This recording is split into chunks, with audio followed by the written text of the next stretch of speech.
The needle spun wildly, dancing in circles as if possessed by some unseen force. Captain Hayes held the brass compass steady, his weathered face expressionless, but I could see the tension in his jaw.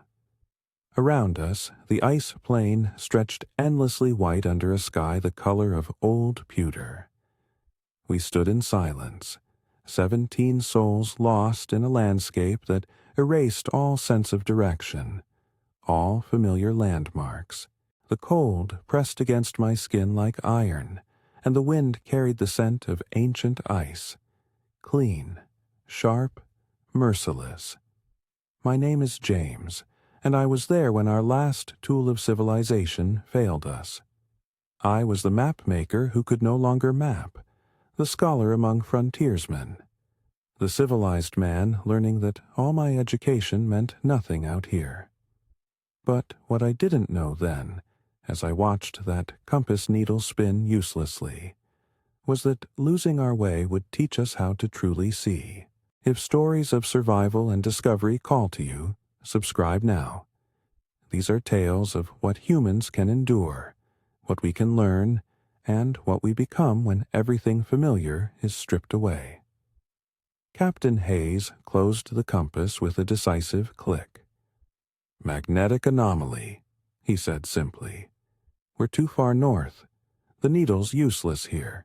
Around us, the expedition members absorbed this information with varying degrees of concern.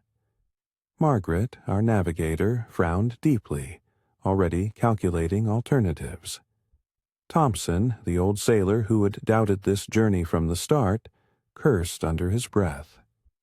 Young Peter, our guide, half native, half European, simply nodded as if he'd expected this.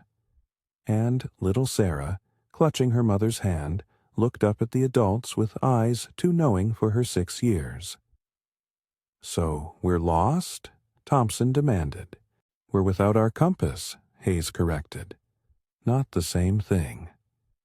But it felt the same to me. I'd spent 3 months on this expedition, mapping our progress, recording our discoveries, documenting this journey into the far north where few Europeans had ventured. My maps were useless without accurate bearings. My careful records suddenly seemed like the vanity project they'd always been, a scholar's attempt to impose order on chaos. "Peter," Hayes said, turning to our young guide, "your people navigate these lands without compasses. How?" Peter smiled slightly, as if he'd been waiting for this question. "We read the land. The ice has memory, the wind has patterns, the sky tells stories." He paused. "But first, you must be willing to listen." That night, we made camp in the lee of an ice ridge that offered minimal shelter from the wind. The temperature dropped viciously as the sun, never high even at midday, dipped toward the horizon. We huddled around a small fire fueled by seal fat and driftwood we'd carried for days, and the smoke burned my eyes, but the warmth was worth any discomfort. Elder Nanook, Peter's grandfather, joined us at the fire. He was ancient, his face a map of wrinkles earned through 90 winters in this harsh land. He rarely spoke, but when he did, everyone listened. Tonight, he seemed inclined to talk. "The compass is dead," he said, not as a question. "Yes," Hayes confirmed. "Good," Nanook replied, and several expedition members bristled at this. "Now you must learn to see as we see. The land will teach you if you're willing to be students." "Teach us what?" Margaret asked. She was a practical woman, daughter of a cartographer herself, and had little patience for what she considered mysticism. How to read stone, how to follow water, how to trust what the earth shows you. He poked at the fire with a stick. "Your metal needle points to something that moves, that shifts. Stone remains. Water remembers. Trust what does not change." I wanted to dismiss this as the rambling of an old man, but something in his tone, in his absolute certainty, made me listen more carefully. These people had survived here for countless generations without any of the tools we considered essential. Perhaps they knew something we'd forgotten in our rush to build machines and instruments. Tomorrow, Nanook continued, we will show you the stone compass, if the white fog permits. Stone compass? I asked. He smiled, revealing gaps where teeth had been. You will see, if you have eyes that can see. I lay awake long that night in my fur sleeping bag, pressed between other bodies for warmth, listening to the wind sing across the ice. It made sounds like voices, like music, like warnings I couldn't quite understand.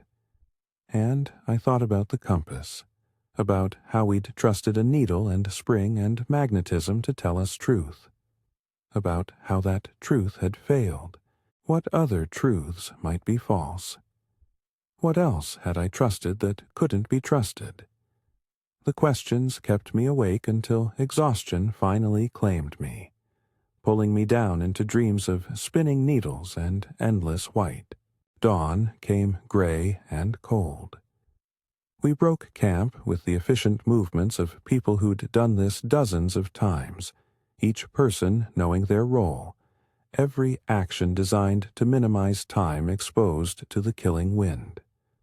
I worked alongside Thompson, packing supplies, and despite his constant complaints, I'd learned he was competent and reliable. He just didn't trust easily. Stone compass, he muttered as we worked. Load of superstitious nonsense. These natives might survive here, but that doesn't mean they know anything useful for civilized navigation. I didn't argue, but I wasn't sure I agreed. What was civilization worth if it couldn't keep you alive? Peter appeared beside us as we finished packing. Elder Nanook wants to begin. The fog is holding off. We should move while we can see. See what? Thompson demanded. You'll understand soon, Peter replied with that same slight smile. He was young, perhaps 20, but carried himself with the confidence of someone who knew exactly where he belonged in the world. I envied that certainty. We formed up and began walking. Peter and Nanook led, with Captain Hayes just behind them. The rest of us followed in a loose line, staying close enough to keep each other in sight but spread out enough that a break in the ice wouldn't take everyone. Margaret walked near me, her notebook out despite the cold, sketching the landscape from memory as we moved. What are you drawing? I asked. Ice formations, ridge patterns, anything that might serve as a landmark. She paused. If we can't use magnetic north, we'll have to rely on visual references. Build a new kind of map. It was practical thinking, the kind that kept people alive, but I could see frustration in her face. This wasn't how cartography was supposed to work. We were improvising, adapting, abandoning the rules and methods we'd been taught. Perhaps that's not a bad thing, I said quietly. She looked at me sharply. What isn't? Learning new ways, setting aside what we thought we knew. Easy for you to say. You're a writer, not a navigator. I'm responsible for getting us home, and I have no idea how to do that without a functioning compass. Before I could respond, Peter held up his hand. We all stopped instantly, the habit ingrained through months of travel. Stopping when the guide stopped wasn't optional. It was survival. There, Peter said, pointing ahead. At first, I saw nothing but more ice, more white, more endless sameness. Then, as my eyes adjusted, I began to make out something different. A darker patch against the white. As we approached, it resolved into rock. Actual stone, black and gray, protruding from the ice like bones from flesh. The formation was large, perhaps 20 feet high and 30 feet across. But what made it remarkable was its shape. It had been carved by wind and ice and time into something that looked almost deliberate. 4 distinct spires rose from a central mass, each pointing in a different direction. "The stone compass," Nanook said simply. "Our ancestors found this place generations ago. They marked it in story and memory. It stands at the crossing point of old paths." Hayes approached the formation carefully, examining it from different angles. "It's a landmark," he said. "A waypoint." "More than that," Peter corrected. "Watch." As the sun, weak and pale though it was, moved across the sky, the shadows cast by the 4 spires moved too. And I realized with sudden clarity what I was seeing. The spires weren't random. They'd been shaped by centuries of wind coming from consistent directions. They pointed to the 4 quarters of the world, not by magnetism, but by the patient work of nature itself. "The wind carves true," Nanook said. "It blows from the same directions, season after season, year after year. The stone remembers.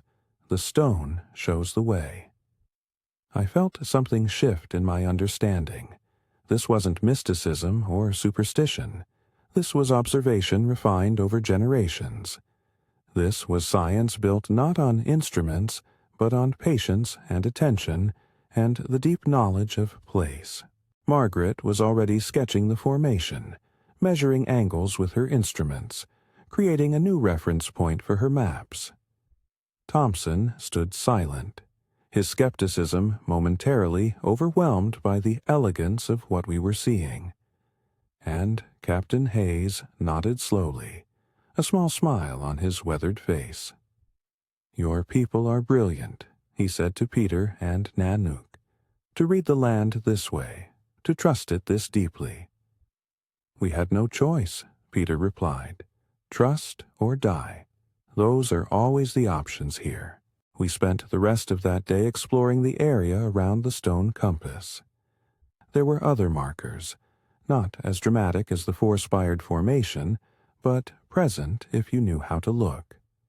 Patterns in snowdrifts, the way ice formed around certain rocks, small stone cairns left by travelers over decades or perhaps centuries.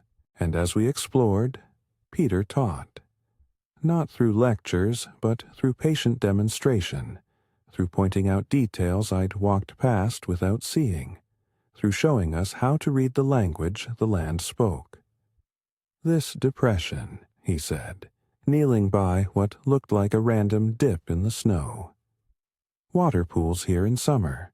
That means lower elevation, which means this direction leads down toward the coast eventually. These scratches on the rock," he continued at another spot, "made by caribou antlers. They come through here on their migration. Follow the scratches, find the caribou path. This ice formation, see how it's different color? Older ice, harder, more stable, safe to walk on. The whiter ice is newer, more likely to have weaknesses." Each observation seemed obvious once pointed out, but I would never have noticed them on my own. I'd been so focused on my instruments, my maps, my recorded data, that I'd stopped actually looking at what was in front of me. That night, as we camped near the stone compass, I found myself sitting with Peter and Nanook, asking questions, trying to understand.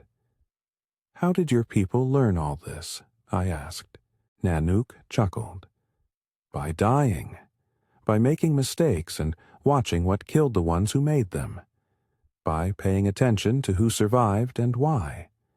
By listening to elders who remembered what worked." He paused. "Wisdom is just collected failure, boy. Every piece of knowledge we have cost someone their life to learn.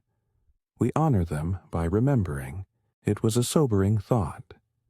Everything he'd taught us today, Every observation, every tip about reading ice or wind or stone had been paid for in blood and suffering somewhere in the past. In my world, I said slowly, we write things down. We make books and maps and charts. So knowledge doesn't die with individuals. In our world, Peter replied, we tell stories. We teach children from birth to observe, to remember, to pass forward. Your books are tools. Our stories are tools. Different, but same purpose. Keep people alive. But what if the books are wrong? I asked. What if the instruments fail? Then you're left with what's real, Nanook said simply. The land, the ice, the stone. Those don't lie. They just are. And if you've learned to read them, you survive.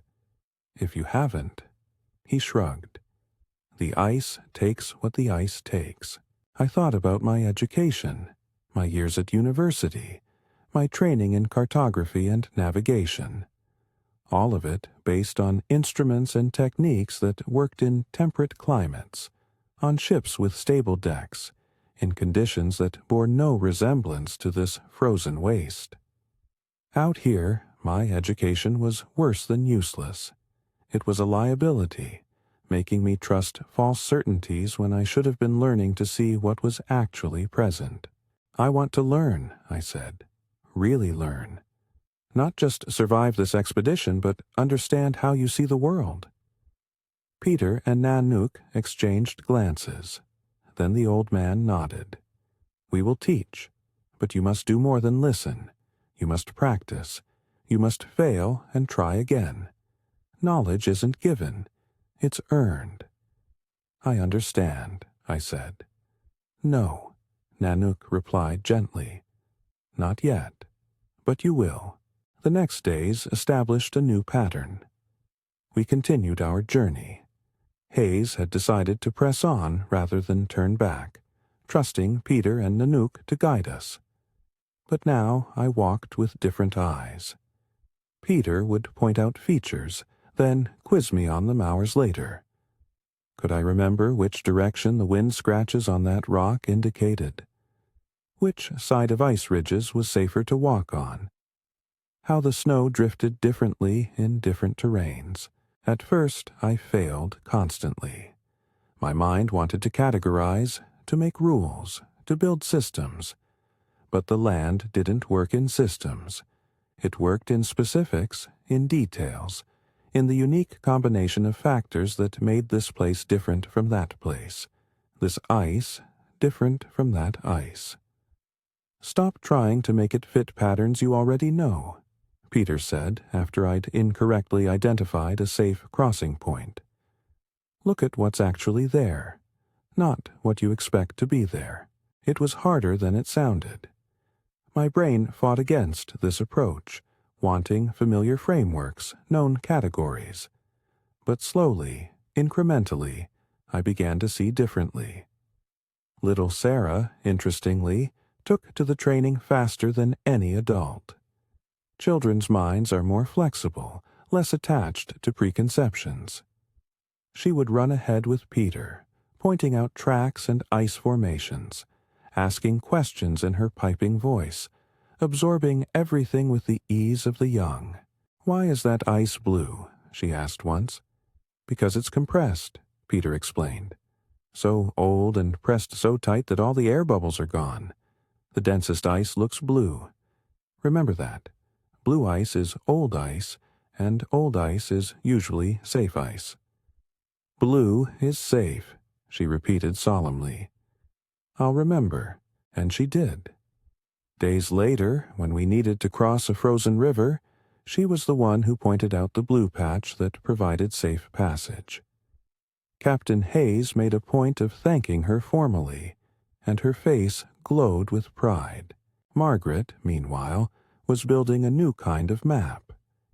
She'd abandoned traditional cartography, the precise angles and measurements that required accurate compass bearings, and instead was creating something more like a story map. landmarks connected by estimated distances and direction descriptions. Walk toward the Twin Peaks until the second sun, her notes might read. Or follow the coast where seals gather, then inland at the stone shaped like a crouching bear.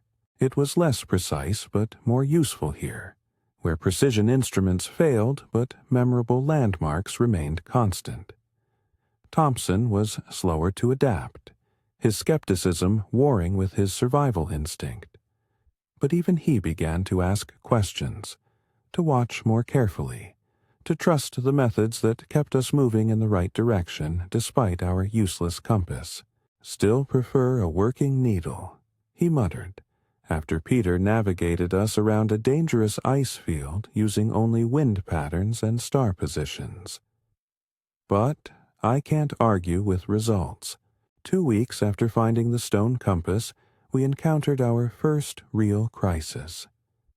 A storm hit with the sudden violence that characterized Arctic weather.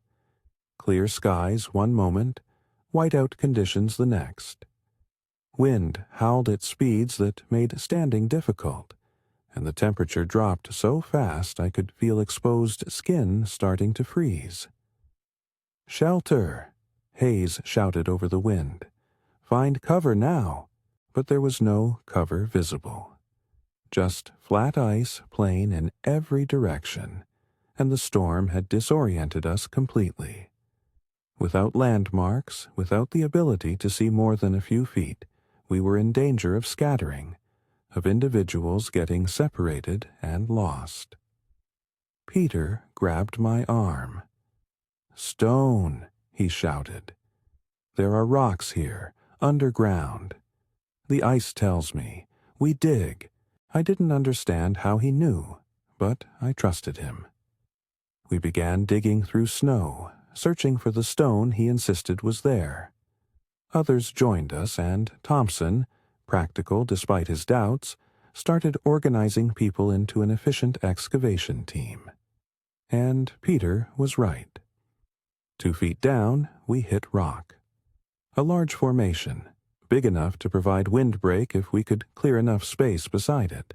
We dug frantically, racing the storm, our breath freezing instantly in the savage wind. Sarah's mother, Patricia, shielded the child with her body. Margaret kept count of people, making sure no one had wandered off.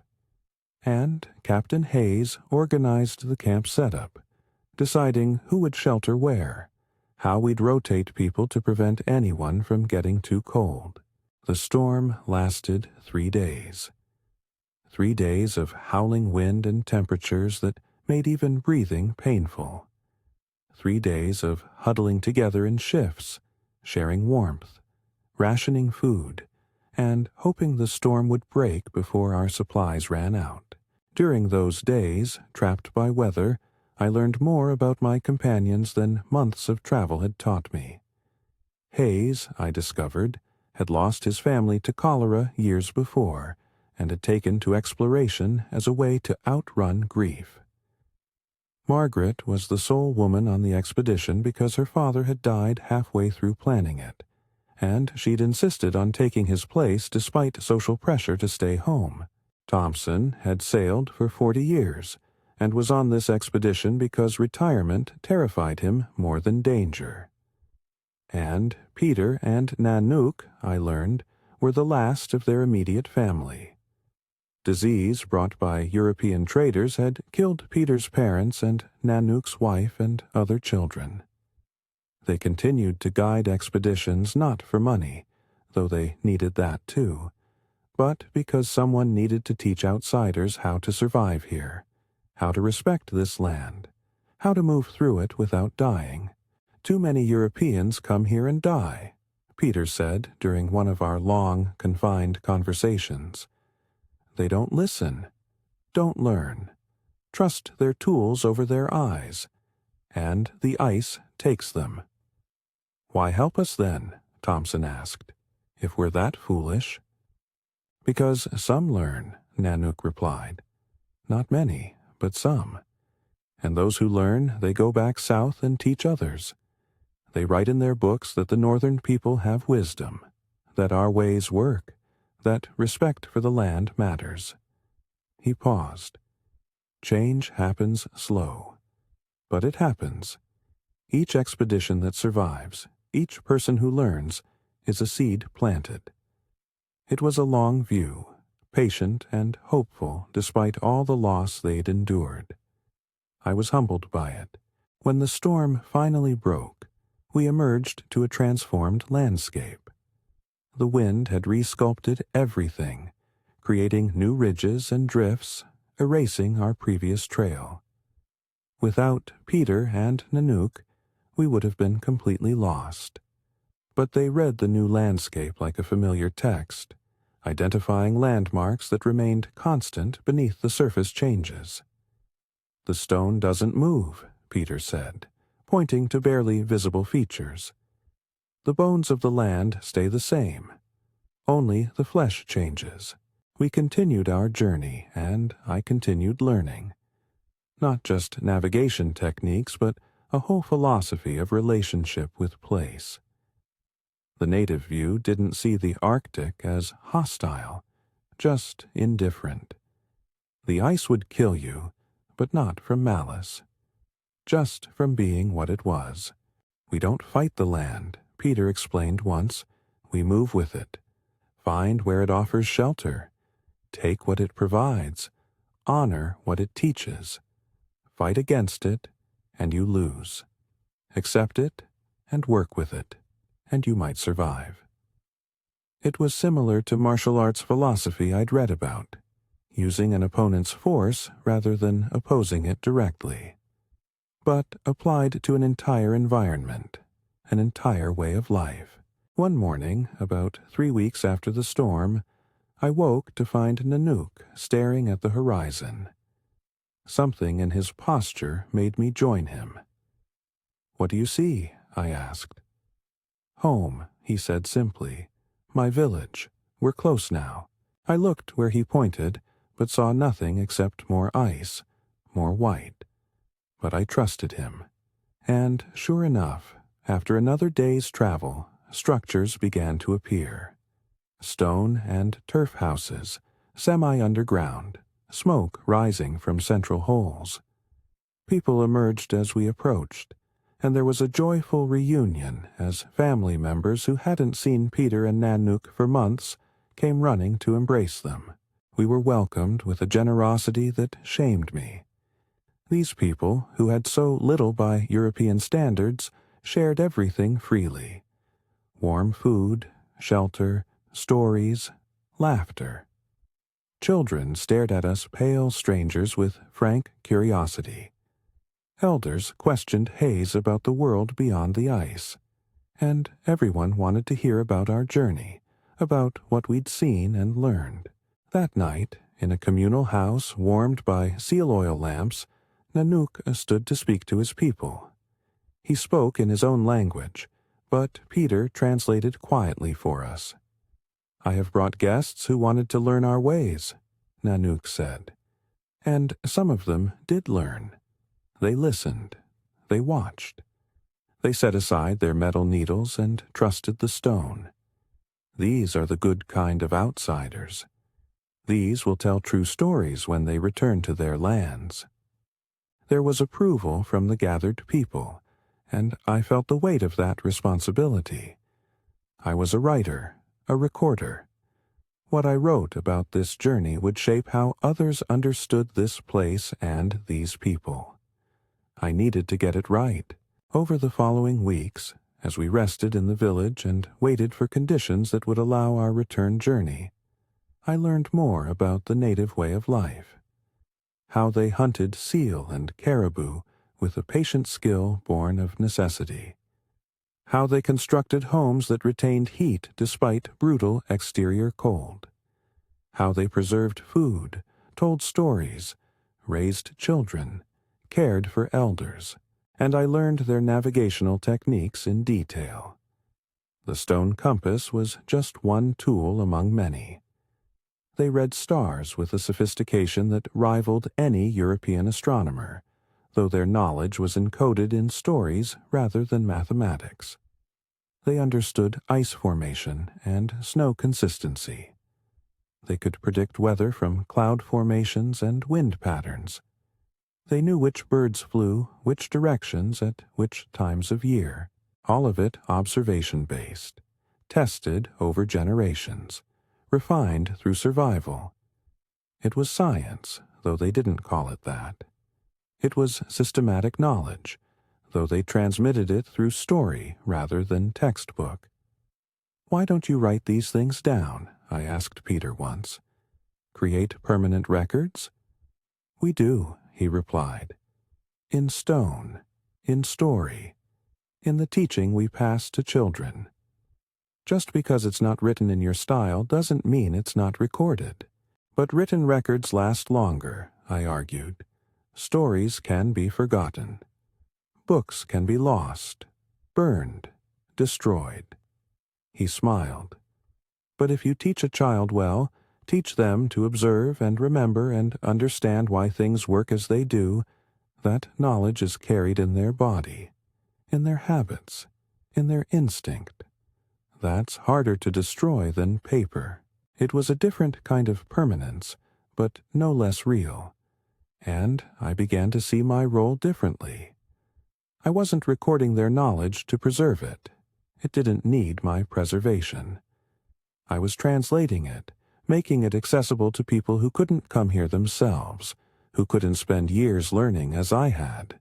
As spring approached, or what passed for spring in these latitudes, Hayes decided it was time to return. We'd accomplished what we came for, reaching the farthest north any European had yet traveled, making contact with remote native populations, gathering information about this vast, frozen territory. But more than that, at least for me, we'd learned to see differently, to value different kinds of knowledge, to understand that civilized and wise weren't synonyms. The night before our departure, there was a ceremony. Nanook presented each expedition member with a gift, a small carved stone that represented what we'd learned. Mine showed a compass rose made of 4 wind-carved spires, a reminder that direction could be found in nature if you learned to read it.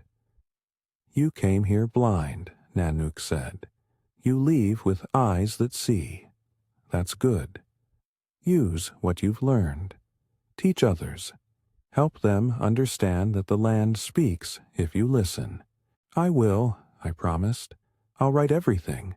I'll make sure people know." He nodded, satisfied. Then he spoke more solemnly. "And tell them this. The ice is melting. The winters grow shorter. The herds change their patterns. The world is changing, and we don't know what it means. But we know that different peoples must learn from each other now, must work together, because the problems coming are bigger than any one people can solve alone." It was prophetic, and I didn't fully understand it then. But I remembered his words. And years later, as I wrote my account of the expedition, I made sure to include them. The journey south was faster than the journey north. We knew the landmarks now. We understood how to read ice and wind. We moved with the confidence of people who'd earned their competence through survival. Sarah walked the whole way this time, stronger and more sure-footed than when we'd started. She'd keep up her education in land reading, Peter said, better than many native children because she'd learned it consciously rather than absorbing it passively.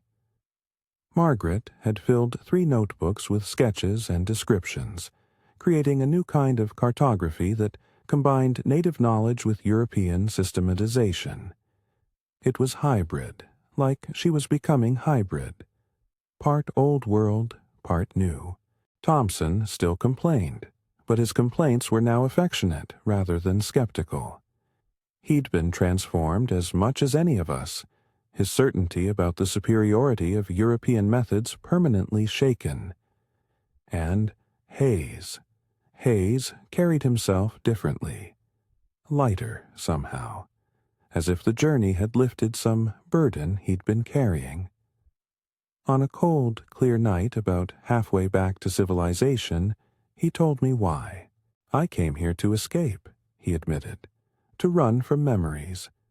But instead, I found something. A way of being in the world that doesn't require constant striving, constant achievement. These people, they live so fully in each moment because they have to. There's no room for dwelling on the past or anxious planning for a distant future. Just surviving today. And there's freedom in that.